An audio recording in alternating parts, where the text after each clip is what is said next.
دیکھو ہر راحت اللہ نے جنت میں رکھ دی ہے، ہر مزہ، لیکن یاد رکھنا اس کی یاد میں رونے کا مزہ جنت میں نہیں پاؤ گے۔ آپ کروڑوں سال زندہ رہو گے، ایک آنسو بہانا چاہو گے نہیں نکلے گا، ایک آنسو نہیں نکل سکے گا۔ یہاں تنہائی میں اس کے لیے تڑپنے اور رونے کا جو مزہ ہے، نہ وہ عورت میں ہے، نہ شراب میں ہے، نہ تخت میں ہے، نہ تخت میں ہے، نہ ملک میں ہے، نہ مال میں ہے۔ اس کے لیے اس کے لیے جذب قربان کا، اپنے جذبات پہ چھری چلا۔ امام احمد بن حنبل بہت مشقت گزار کے دنیا سے گئے، ایک بہت بڑے امتحان سے گزرے، اور وقت کے بادشاہ نے بہت ان کو پٹوایا، ان کے خون و خون ہو گئے۔ انتقال کے بعد جب انتقال کے بعد ایک دوست کو خواب میں ملے تو انہوں نے پوچھا کہ حضرت آپ کے ساتھ کیا ہوا؟ کہ اللہ تعالیٰ نے مجھے کھڑا کیا اور کہا احمد تم نے وہ کوڑے کس کے لیے کھڑے؟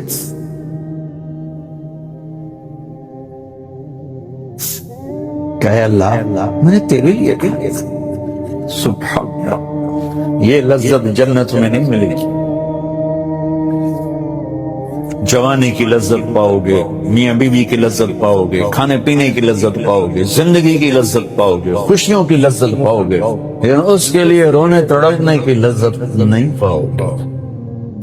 اللہ میں نے تیرے پیش تو اس پر فرمانے لگے، میرے اللہ نے کہا کہ احمد ہاں ہم جانتے ہیں تم نے یہ سب کچھ میرے لیے کیا۔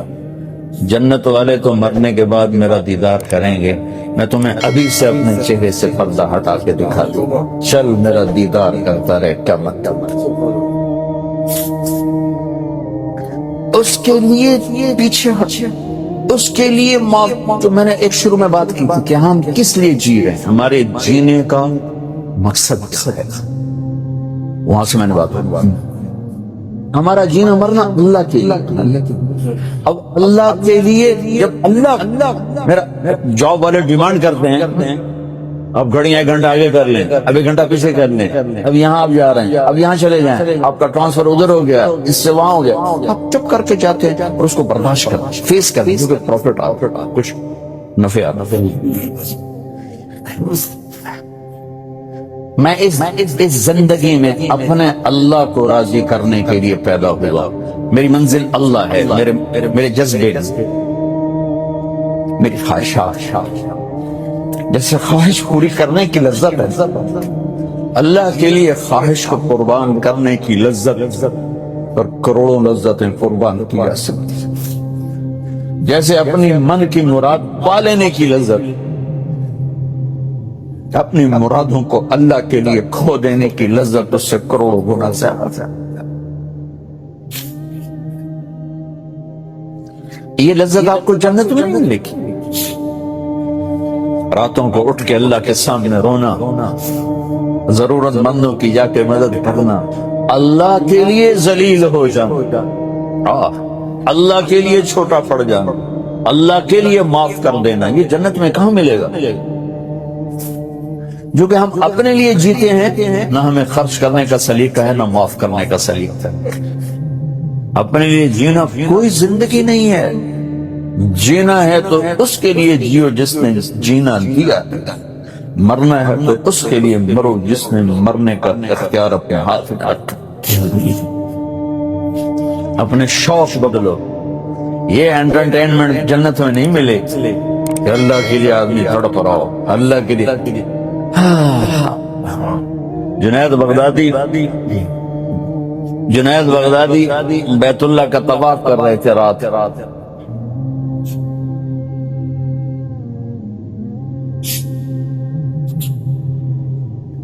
ایک لڑکی جوان طواف کر رہی اور زور زور سے یہ شعر پڑھ رہے، اب الحب ان یخفا وکنت کتمته فاصبح عندي قد اناخ وطنبا اذا اشتد الشوق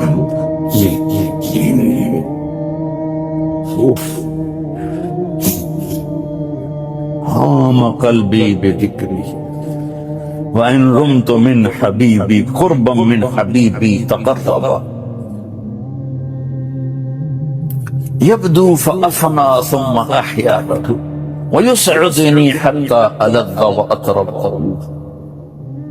کہاں سے ترجمہ کروں؟ میں نے اپنے دل کو بہت بچایا، لیکن محبت نے آ کے ڈیرے ڈاڑھی دیے اور میرے پورے دل پہ قبضہ کر لیا. میں نے تو بہت چھپایا، چھپ نہ سکا، بہت ہیلے بہانے کیے پر میں چھپا نہ سکی. بادن ہوا کا صبرت ام لم تصبرا تو بکا کا علم یجر دمع کا او جرا. امر الفؤاد لسانه وجفونه فکتمنه وکفا بجسم کا مخبرا. غنیمت نبی غان سے یاد آیا، جب مجھے وہ یاد آتا ہے اذا اشتد شوقی ہام قلبی بذکرہ، جب میرا شوق پڑتا ہے تو میں پاگل ہو جاتی ہوں. وَإِن رُمْتُ قُرْبًا مِّنْ حَبِيبِي تَقَرَّبَ، جب میں اس کا قرب چاہتی ہوں، اس کے قریب ہونا چاہتی ہوں، تو اپنا آپ میرے اوپر ظاہر کر دیتا ہے.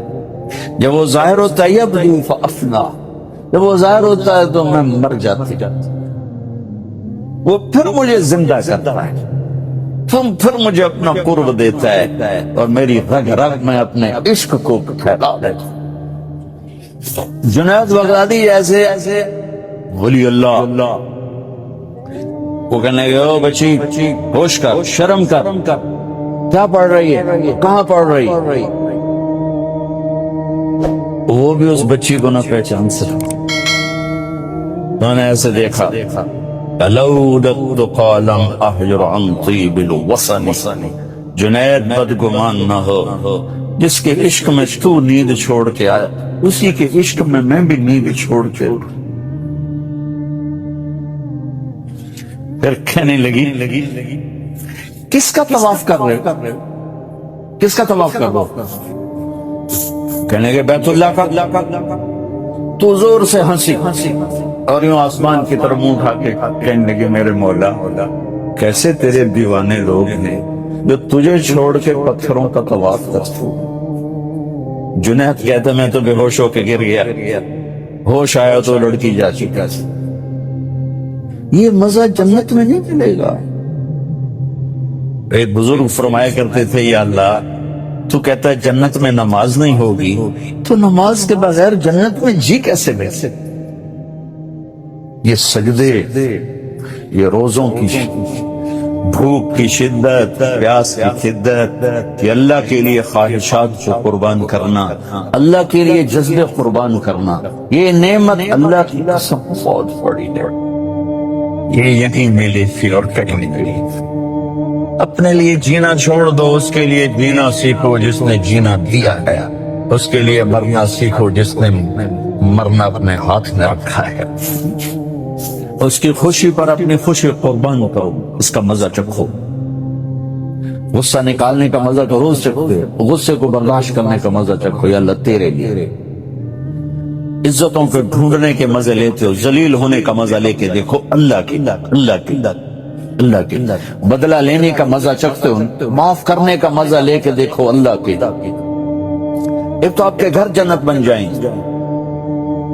گھروں میں ٹینشنیں پھیلی ہوئی ہیں، کوئی بڑی وجہ نہیں ہے، صرف معاف کرنا نہیں آتا، درگزر کرنا نہیں آتا، جھکنا نہیں آتی، نہ کوئی جائیدادوں کے مسئلے ہیں اور نہ کوئی بہت بڑے جھگڑے ہیں، صرف جھکنا نہیں آتا، معاف کرنا نہیں آتا، سہنا نہیں آتا، درگزر کرنا نہیں آتا. اور کوئی لڑائی نہیں. مجھے تو زندگی 1982 سے میں یورپ میں آ رہا اور اپنے ملک میں بھی دیکھ رہا ہوں جو گھروں میں آگ لگی ہے، خاندان بکھر رہے ہیں، رشتے ٹوٹ رہے ہیں. کہیں کوئی جینوئن مسئلہ ہوتا ہے، کوئی جائیداد ہے یا کوئی بڑا جھگڑا لڑائی، ہر جگہ ویسے ناک کا مسئلہ ہے کہ میں نیوا نہیں پہ سکتا. تم اللہ کو بیچ میں لاؤ کہ یا اللہ یہ دیکھ میں تیرے لیے ذلیل ہو رہا ہوں، پھر اس کا مزہ لے کے دیکھو. اس ذلت میں بھی وہ مزے ہیں کہ ساری عزتیں قربان ہو سکتی. اس معاف کرنے میں وہ مزے ہیں کہ سارے بدلے قربان کیے جا سکتے ہیں، اس خرچ کرنے میں وہ مزے ہیں کہ سارے بینک بیلنس اس پہ قربان کیے جا سکتے ہیں۔ یا ایام کی تلخی کو بھی ہنس کے ناصر تم کے سہنے میں بھی قدرت نے مزہ رکھا۔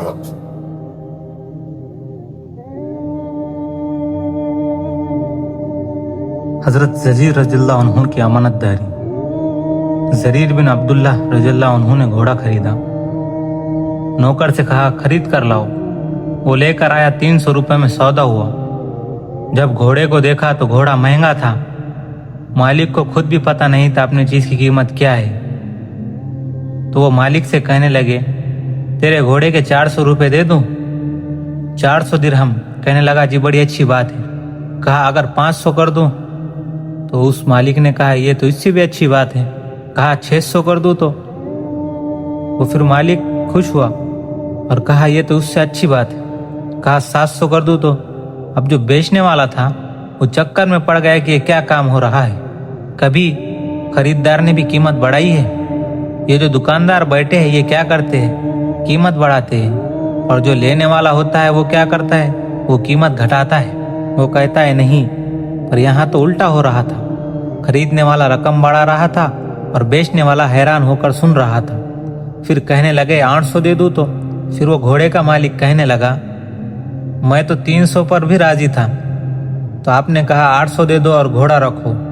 جب وہ چلا گیا تو نوکر غلام نے کہا یہ کیا کیا، میں تو 300 پر سودا کر کے لایا تھا، یہ 500 کس خوشی میں دیا آپ نے؟ تو حضرت زریر رضی اللہ عنہ نے ارشاد فرمایا یہ گھوڑا 800 کا تھا، میں 300 میں خرید کر اللہ تعالیٰ کو کیا جواب دیتا، جبکہ میں نے اللہ کے نبی صلی اللہ علیہ وسلم کے ساتھ وعدہ کیا تھا جب تک زندہ رہوں گا مسلمان کی خیر خواہی چاہوں گا۔ حضرت سلمان فارسی رضی اللہ عنہ کا خوف خدا۔ حضرت حسن بصری رحمۃ اللہ علیہ فرماتے ہیں اگر تمہارا دشمن اللہ تعالیٰ کا نافرمان ہے تو مجھے بدلہ لینے کی کوئی ضرورت نہیں، اللہ تعالیٰ خود اپنے نافرمان کا بدلہ چکائے گا۔ جو مجرم بن کر مر گیا تو کس عبرت ناک طریقے سے قبر اس کا حشر کرے گی۔ ساری دنیا کے انسانوں کو اس آنے والے دن سے بچنا ہے اور اپنے آپ کو بھی بچانا ہے، گرمی سردی سے بھی بچانا ہے، یہ حقوق کا معاملہ ہے، لیکن اپنے آپ کو جہنم کی آگ سے بچانے کے لیے اللہ تعالیٰ نے فرمایا جس آگ کا ایندھن ہم اور آپ ہے۔ اس آیت کو سننے کے بعد حضرت سلمان فارسی روتے ہوئے باہر نکل گئے، 3 دن غائب رہے اور کسی کو نہیں ملے۔ آپ نے فرمایا ان کو تلاش کرو۔ جب تلاش شروع ہوئی تو وہ پہاڑوں میں بیٹھے ہوئے تھے، سر پر مٹی ڈالی ہوئی تھی اور رو رہے تھے کہ ہائے اس آگ کی کیا حالت ہوگی جس کا ایندھن انسان اور پتھر ہے۔ ان کو پکڑ کر آپ کی خدمت میں لایا گیا تو فرمایا کہ اس آیت نے مجھے بے قرار کر دیا ہے، تو آپ نے فرمایا آپ ان میں سے نہیں۔ سلمان تو وہ جن کو جنت خود چاہتی ہے، جن کو جنت چاہے وہ جنگلوں اور پہاڑوں میں نکل جائے، اور جس کو کچھ پتہ نہیں کہ جنت اور جہنم کا وہ مزے کی نیند سوئے ہوئے ہے۔ ایک صحابی تہجد کی نماز میں رو رہے تھے کہ اے اللہ جہنم کی آگ سے بچا۔ آپ نے آ کر دیکھا اور فرمایا ارے بھائی تو نے کیا کر دیا، تیرے رونے کی وجہ سے آسمان میں صفے ماتم بچھی ہوئی ہے، تیرے رونے نے فرشتوں کو بھی رلا دیا۔ ایسا درد و غم ان کے اندر اتر گیا تھا۔ میرے بھائیوں کیا کرے، کبھی تو بیٹھ کر اتنا رونا آتا ہے کہ ہم کہاں سے کہاں چلے گئے۔ ایک لڑکے کی دعا پر آسمان کے فرشتے اترتے تھے۔ ایک نوجوان صحابی اپنے گھر میں نماز پڑھ رہے تھے، دوزخ کی آیت پڑھ کر چیخ نکلی۔ آپ صلی اللہ علیہ وسلم گلی سے گزر رہے تھے، آپ نے رونے کی آواز کو سنا۔ مسجد میں وہ صحابی جب نماز پڑھنے کے لیے آئے تو آپ نے فرمایا ارے اللہ کے بندے، آج تیرے رونے نے آسمان کے بے شمار فرشتوں کو رلا دیا۔ ایسے جوان تھے جن کے رونے پر فرشتے رویا کرتے تھے۔ ایک نوجوان نے دوزخ کا ذکر سنا اور کپڑے اتار کر اور جا کر ریت پر لٹ گیا اور تڑپنے لگا اور کہنے لگا اے نفس دیکھ دوزخ کی آگ، یہ ریت کی آگ برداشت نہیں، دوزخ کی آگ کیسے برداشت کرے گا؟ رات کو مردار بن کر ساری رات سوتا ہے اور دن کو بیکار پھرتا ہے، تیرا کیا بنے گا؟ حضور اکرم صلی اللہ علیہ وسلم یہ سارا منظر دیکھ رہے تھے۔ فرمایا ادھر آ، تجھے خوشخبری سناؤں، تیرے لیے آسمان کے سارے دروازے کھول دیے گئے اور اللہ تعالیٰ خوش ہو رہا ہے اور فرشتوں سے کہتا ہے کہ دیکھو میرا بندہ ایسا ہوتا ہے۔ چنگیز خان نے 40 شہر تباہ کیے جن کی آبادی 30 لاکھ سے زیادہ تھی، اور ایسے تلوار چلائی جیسے بکریوں پر تلوار چلائی جاتی ہے۔ لیکن وہ اپنی موت مر گیا۔ دنیا کی عدالت سزا نہیں دے سکی۔ اس کا پوتا منگو خان اپنی موت آپ مر گیا۔ ہلاکو خان اپنی موت مر گیا۔ ان پر اللہ تعالیٰ کی تلوار نہ برسی اور نہ ہی اللہ تعالیٰ کا عذاب کا کوڑا برسا۔ آج کے فرعون ہو یا موسیٰ علیہ السلام کا فرعون ہو، اللہ تعالیٰ ان کی گردنوں کو ایک دن مروڑ دے گا۔ اللہ تعالیٰ نے بتایا کہ میرے قانون کے خلاف کرنے پر یا میرے قانون کی پابندی پر جزا سزا کا ایک پورا نظام مقرر ہے، اس میں کوئی شک نہیں، لیکن انتظار کرو۔